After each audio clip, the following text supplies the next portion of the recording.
ചോളത്തിൻ്റെ പുട്ട് പൊടിവിച്ച് നമ്മൾ ഉപ്പുമാവ് തയ്യാറാക്കാറുണ്ട്. ദോശ തയ്യാറാക്കി നോക്കിയിട്ടുണ്ടോ?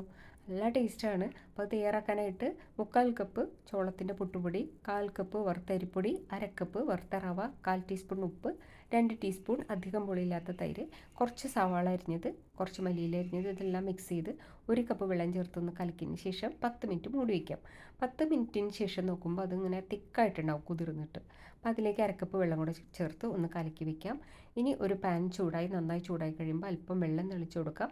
ഇതിലേക്ക് മാവ് ഒഴിച്ചു കൊടുക്കാം. റവ ദോശ ചെയ്യുന്നത് പോലെ ഒഴിച്ചു കൊടുത്താൽ മതി. സ്പൂൺ കൊണ്ട് പരത്തണ്ട. ഇനി മാവൊന്ന് വലിഞ്ഞു എന്ന് കാണുമ്പോൾ അല്പം വെളിച്ചെണ്ണയോ നെയ്യോ മീതെ പരട്ടിയതിന് ശേഷം മറിച്ചിട്ട് അങ്ങനെ നല്ല 2 ഭാഗവും നന്നായിട്ട് മൊരിയിച്ചെടുക്കാം. അപ്പോൾ നല്ല ടേസ്റ്റാണ് കേട്ടോ. ഇത് ചുടുമ്പോൾ തന്നെ ഒരു പ്രത്യേക ഒരു സ്മെല്ല് വരും, ഒരു കൊതിപ്പിക്കുന്ന ഒരു സ്മെല്ല് വരും. അപ്പോൾ ഇത് നമുക്ക് ചട്നി കൂട്ടിയോ അല്ലെങ്കിൽ കറി കൂട്ടിയോ ഒക്കെ കഴിക്കാവുന്നതാണ്. അപ്പോൾ എല്ലാവരും ഒന്ന് ട്രൈ ചെയ്ത് നോക്കണം കേട്ടോ.